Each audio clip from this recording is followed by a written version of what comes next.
اگر آپ چاہتے ہیں کہ میں کسی کو بھی آپ کی اصلیت نہ بتاؤں تو ابھی کے ابھی چلے جائیں یہاں سے۔ ایسے کیسے میں تمہاری جان چھوڑ سکتا ہوں؟ آخر خان حویلی کی بہت لاڈلی ہوں۔ تمہارے نام نہاد بائی نے جو میری بہن کے ساتھ کیا اسے اتنی آسانی سے تو میں معاف نہیں کر سکتا۔ میں معصوم بہن کی قربانی شانوال خان کو بہت مہنگی پڑے گی۔ میں نے زندگی میں کبھی کسی سے اتنی نفرت نہیں کی جتنی نفرت میں خان حویلی کے لوگوں سے کرتا ہوں، اور نہ جانے اب اس نفرت میں کس کس کو جل کر بھسم ہونا ہوگا۔ ارتضیٰ خاقان لگام دو اپنی زبان کو۔ میں خان زادی ہوں، کوئی ایسی ویسی لڑکی نہیں۔ میرے بارے میں غلط الفاظ کا چناؤ کرنے سے پہلے 100 بار سوچنا۔ یہ مت سمجھنا کہ لڑکی ہے تو خاموش ہو جائے گی۔ میرے باپ بھائی نے مجھے وقت پڑنے پر مضبوط بننا بھی سکھایا ہے۔ اگر میں چاہوں تو ابھی کے ابھی تمہاری غلیظ آنکھوں کو نوچ کر پھینک سکتی ہوں، پر میں اپنے ہاتھ خراب نہیں کرنا چاہتی۔ تم جیسے لوگ اپنا گناہ قبول کرنے کے بجائے دوسروں کو اذیت ہی دے سکتے ہیں، اور خبردار آئندہ کے بعد تم نے میرا راستہ روکنے کی کوشش بھی کی تو اپنی ٹانگوں کی سلامتی بھول جانا۔ ارتضیٰ تو اس چھٹانگ بھر کی لڑکی کے تیور دیکھ کر حیران تھا جو اسے للکار کے جا چکی تھی۔ وہ غصے میں مٹھیاں بھیجتا وہاں سے نکل گیا۔ زرشے نے حویلی میں قدم رکھا تو اس کا دل زوروں سے دھڑکنے لگا تھا۔ قدم کے آگے بڑھنے سے انکاری تھے۔ شانوال خان جو اس کے پیچھے ہی اندر آ رہا تھا، اسے ایک جگہ پر ٹکا دیکھ اپنا مضبوط ہاتھ اس کے ہاتھ پر رکھتا اسے اپنے ساتھ چلنے پر مجبور کر گیا۔ زرشے سہمی نظروں سے ارد گرد کا جائزہ لے رہی تھی جب دو عورتیں اس کے سامنے آ کھڑی ہوئی۔ اس نے ڈر کے مارے فوراً شانوال کا بازو تھاما تھا جیسے وہ اسے سب مصیبتوں سے بچا لے گا، پر شاید وہ نہیں جانتی تھی کہ جس ستمگر کے بازو میں پناہ لینے کی کوشش کر رہی ہے وہی اس کی ذات کی سب سے بڑی اذیت گاہ ہے۔ اے لڑکی، دور ہٹو میرے بیٹے سے۔ تائی جان نخوت سے زرشے کو دیکھتی سر جھٹکتے ہوئے بولی تھی۔ ان کی آواز میں خشونت نمایاں تھی۔ انہوں نے جھٹکے سے زرشے کو کھینچ کر شانوال سے الگ کیا اور اپنے ساتھ نیچے لے جانے لگی۔ چھوڑیں معذرت خان بیگم، مجھے چھوڑ دیں، میں نے کچھ نہیں کیا، میری کوئی غلطی نہیں، مجھے چھوڑ دیں۔ زرشے روتے ہوئے ان سے اپنا آپ چھڑا رہی تھی، لیکن ان کی سخت گرفت کسی طور کم نہیں ہونے والی تھی۔ تائی جان نے اسے نیچے بنی کوٹھڑی میں دھکیلا تھا۔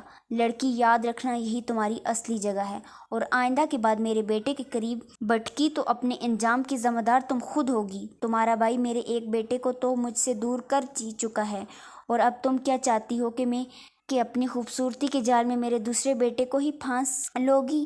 میرے جیتے جی ایسا کبھی نہیں ہوگا۔ تم ساری زندگی نارسائی کے روگ میں تڑپتی رہ جاؤ گی۔ تائی جان نفرتاً پھر سے بولتی اسے اندھیرے کمرے میں چھوڑ کر جا چکی تھی۔ زرشے اندھیرے سے ڈرتی سہمتی اپنے دونوں بازو اپنے گھٹنوں کے گرد لپیٹے اپنے سیاہ بختی پر آنسو بہانے لگی۔ یہ تو صرف شروعات تھی۔ اس کی بدنصیبی ہی آگے جا کے نہ جانے کیا کچھ اسے برداشت کرنا تھا۔ شانوال خان کو زرشے کی التجا کرتی آنکھیں ایک پل کو سکون نہ لینے دے رہی تھی۔ اس کی آنکھوں میں عجیب سا سحر تھا جو شانوال خان کو اپنی جانب متوجہ کر رہا تھا۔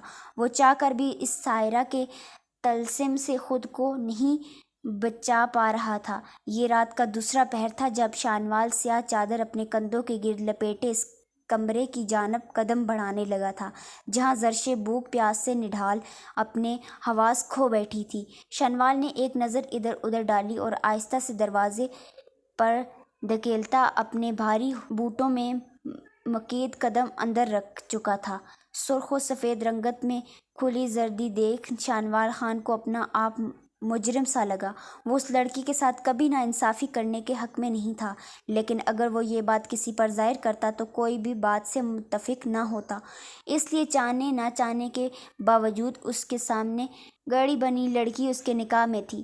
ان سے عورتوں سے کوئی خاص لگاؤ نہ تھا، ورنہ اس کے ارد گرد منڈلاتی تتلیاں کسی طور کم نہ تھیں۔ شانوال کے ایک اشارے پر اپنا سب کچھ قربان کرنے کو تیار رہتی۔ زرشے کو اس حالت میں دیکھ شانوال کے قدموں میں بے ساختہ تیزی آئی تھی۔ اس نے زرشے کو بازو میں تھامتے پاس پڑے ایک بوسیدہ سے بیڈ پر لٹایا تھا۔ ایک پل کو اس کی پیلی پڑتی رنگت دیکھ کر وہ خود بھی دھک سے رہ گیا۔ اس نے فوراً اپنے خاص ملازم کو کال پر ڈاکٹر لانے کا حکم دیا اور خود اس کے قریب بیٹھا اس کے ہاتھ مسلنے لگا۔ کچھ ہی دیر میں ڈاکٹر آ چکی تھی۔ اس نے زرشے کا چیک اپ کیا اور شدید پریشانی کے باعث بے ہوش ہونے کی وجہ بتائی۔ ڈاکٹر زرشے کو انجیکشن لگا کر اسے دوائیاں وقت پر دینے کی ہدایت دیتی جا چکی تھی۔ پیچھے شنوال ایک نئی کشمکش میں تھا کہ کوئی اسے دیکھ نہ لے، رات کے اس پیر ورنہ زرشے کی خیر نہیں۔ اس نے دھیرے سے زرشے کے چہرے پر پانی کے چند چھینٹے ڈالے۔ زرشے مندی آنکھیں کھول کر ارد گرد کے منظر کا جائزہ لینے لگی کہ آخر وہ